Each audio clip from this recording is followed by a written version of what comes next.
जय हिंद दोस्तों। इस वीडियो में हम लोग जानेंगे प्रायद्वीपीय नदी तंत्र। इसके पहले हम आपको हिमालयी नदियाँ के बारे में बता दिए थे, तो चलिए प्रायद्वीपीय नदियाँ के बारे में देखते हैं आगे। प्रायद्वीपीय नदियाँ दो प्रकार की होती हैं, एक पूर्व की तरफ जल गिराने वाली नदियाँ, एक पश्चिम की तरफ जल गिराने वाली नदियाँ। जैसे कि ये देखिए हमारा इंडिया हो गया प्यारा भारत, इधर की तरफ जो जल गिराती हैं ये पूर्व की तरफ जल गिराती हैं तो इसे पूर्वी नदियाँ बोलते हैं। ये पश्चिम की तरफ जल गिराती हैं तो इसे पश्चिमी नदियाँ कहते हैं। पूर्व की ओर जल गिराने वाली नदियाँ कहाँ अपना जल गिराती हैं? बे ऑफ बंगाल। कहाँ जल गिराती हैं? बे ऑफ बंगाल में जल गिराती हैं तथा डेल्टा का निर्माण करती हैं। डेल्टा मतलब होता है कि नदियाँ अपना कचरा ले जाकर समुद्र में गिरा देती हैं तो वहाँ ढेर सारा कूड़ा करकट मतलब अवसाद बन जाता है। उसको जियोग्राफिक भाषा में अवसाद कहते हैं, कचरा। जैसे कचरा में क्या होता है? पेड़ पौधा, प्लास्टिक, कूड़ा करकट, ये जितना है सब अवसाद के रूप में होता है, ठीक है।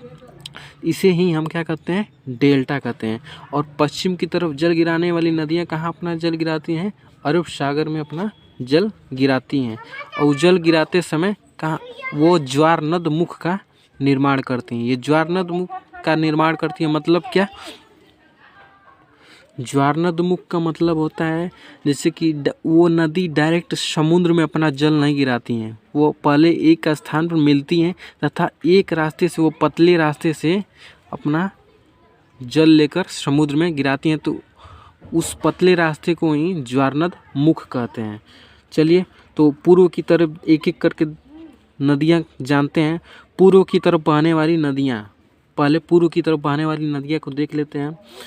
उसमें आता है पहली दामोदर नदी। इसका उद्गम कहाँ से होता है? छोटे नागपुर के पठार से इसका उद्गम होता है।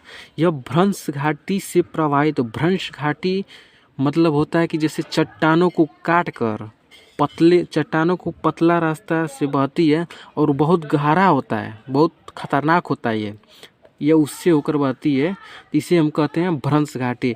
अब भ्रंश घाटी में प्रवाहित होती है। यह हुगली की सहायक नदी है। हुगली एकमात्र ऐसी नदी है जो गंगा से निकलती है, गंगा में मिलती नहीं है, गंगा से निकलती है। जिसके किनारे कौन सा शहर है? कोलकाता शहर स्थित है। इसके हम पहले बताए थे। इसे वेस्ट बंगाल का शोक भी कहते हैं क्योंकि ये बाढ़ ज़्यादा लाती है। ये जैसे बिहार का शोक किसे कहते? कोसी नदी को कहते हैं, इसे ही वेस्ट बंगाल का शोक कहते हैं। इसकी सहायक नदियां में देखिए बोकारो है, बराकार है और कोनार नदी है, ठीक है। चलिए दूसरा नदी देखते हैं। दूसरा नदी है स्वर्ण रेखा नदी। दूसरा है स्वर्ण रेखा नदी। इसका भी उद्गम स्थल कहाँ है? छोटे नागपुर के पठार से ही ये भी निकलती है। ये इसका जल बहुत प्रदूषित है। इसका जल बहुत प्रदूषित है क्योंकि झारखंड का जो जमशेदपुर शहर है ना, वो इंडस्ट्रियल एरिया है। इंडस्ट्रियल एरिया में कचरा जितना निकलता है सब उसी नदी में चला जाता है। उसी नदी में जाने के कारण इसका जल क्या है हो गया? प्रदूषित हो गया है। इससे सोने के कण, इसमें इस नदी में सोने के कण भी पाए जाते हैं। इस नदी में सोने के कण पाए जाते, मतलब एक कहीं कहीं एकाध दुक्का पार्टिकल मिल जाते हैं। जैसे कि बहुत सारा जब रेत निकालेंगे, उसको छानेंगे, उसको अलग करेंगे तो एक आध पार्टिकल मिल जाता है, इसलिए इसे स्वर्णरेखा नदी कहते हैं। तीसरा आ जाता है महानदी। तीसरा आ जाता है महानदी, जिसकी लंबाई कितनी है? 850 किलोमीटर लंबाई है। लंबाई आपको याद करने की ज़रूरत नहीं है, पूछा नहीं जाता है। इम्पॉर्टेंट गंगा नदी का पूछ लेगा, ब्रह्मपुत्र नदी का पूछ लेगा और सिंधु नदी का पूछ, उसको याद कर लीजिए। यह किन किन राज्यों में होकर बहती है? उड़ीसा में बहती है, छत्तीसगढ़ में प्रवाहित होती है। उड़ीसा और छत्तीसगढ़ में प्रवाहित होती है। इस नदी को उड़ीसा का, जब किसी को शोक हम कहते हैं मतलब क्या? तबाही लाती होगी उसी राज्य में, इसीलिए तो हम उसका शोक कहते हैं, ठीक है। शोक इसीलिए हम कहते हैं। इसी पर उड़ीसा में हीराकुंड बांध बनाया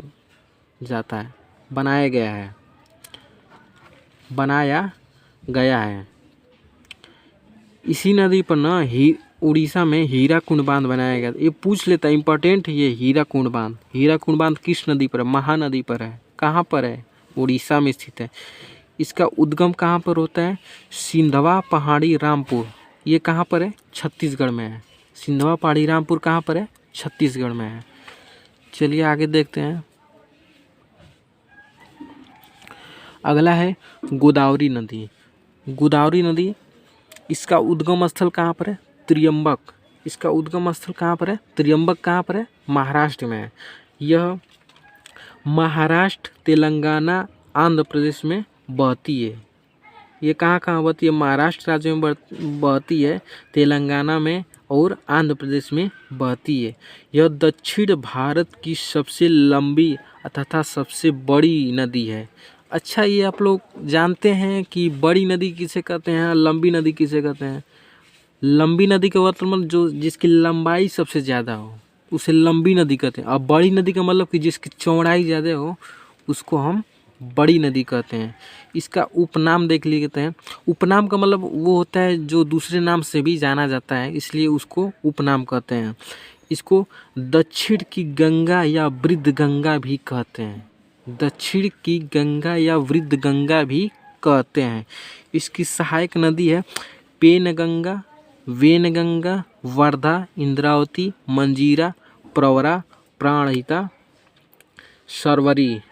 ठीक है, चलिए अगला नदी देखते हैं। नदी बहुत सारी हैं। नदी भारत में बहुत सारे, लगभग 14,000 नदी हैं। तो आप पढ़ेंगे तो 20 क्लास में भी कम पड़ जाएगा। ठीक है, लेकिन जो इम्पोर्टेंट है उसी को तो पढ़ेंगे हम लोग, हैं, जिससे हमेशा कोई हर परीक्षा में पूछा जाता है। नदी से तो एक क्वेश्चन हमेशा ही पूछा जाता है हर परीक्षा में। ठीक है, कृष्णा नदी का देख लेते हैं। कृष्णा नदी का उद्गम कहाँ से होता है? महाबलेश्वर की चोटी। ये भी कहाँ पर है? महाराष्ट्र में स्थित है। यह किन किन राज्यों में बहती है? यह महाराष्ट्र में बहती है। महाराष्ट्र से तेलंगाना, कर्नाटक, आंध्र प्रदेश, ये 4 राज्यों में बहती है। महाराष्ट्र, कर्नाटक, तेलंगाना, आंध्र प्रदेश। यह दक्षिण भारत की दूसरी सबसे लंबी नदी है। यह दक्षिण भारत की दूसरी सबसे लंबी नदी है। इसकी सहायक नदी देख लेते हैं। भीमा, तुंगभद्रा, घाटप्रभा, मालप्रभा, मूसी, कोयना, दूधगंगा। इसकी क्या है? सहायक नदी है। अगला नदी देख लेते हैं कावेरी नदी। यह सबसे इम्पोर्टेंट है। कावेरी नदी यह सबसे इम्पोर्टेंट है। इसका उद्गम स्थल कहाँ पर है? ब्रह्मगिरी की चोटी, कर्नाटक से ये निकलती है तथा यह कर्नाटक और तमिलनाडु में प्रवाहित होती है, मतलब बहती है वहाँ पे। इसे दक्षिण भारत की यह दक्षिण भारत की एकमात्र ऐसी नदी है जो साल भर बहती है, मतलब सालों साल। हम आपको बताए थे ना, हिमालयी नदियाँ वे नदियाँ होती हैं जो सालों साल बहती हैं, लेकिन प्रायद्वीपीय नदियाँ सालों साल नहीं बहती हैं। ठीक है, इसके सालों, और यही एकमात्र ऐसी प्रायद्वीपीय नदी है जो साल भर बहती है। इसका कारण क्या है? यह दक्षिणी पश्चिमी मानसून तथा उत्तरी पूर्वी मानसून इसका पानी से मिल जाता है, इसलिए यह सालों साल बहती है।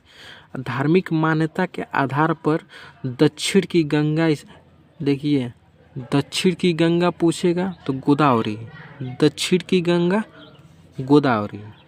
और धार्मिक मान्यता के आधार पर दक्षिण की गंगा कावेरी नदी को कहते हैं। इसकी सहायक नदी है हेमवती, सिमसा, काबिनी, भवानी, अर्घवती। ठीक है, सहायक नदी देख लीजिए। सहायक नदी इंपॉर्टेंट है इसकी। कावेरी नदी की सहायक नदी को याद कर लीजिएगा। इसके डेल्टा, ये जो नदी डेल्टा बनाती है ना, इसे दक्षिण भारत की वनस्पति भी कहते हैं।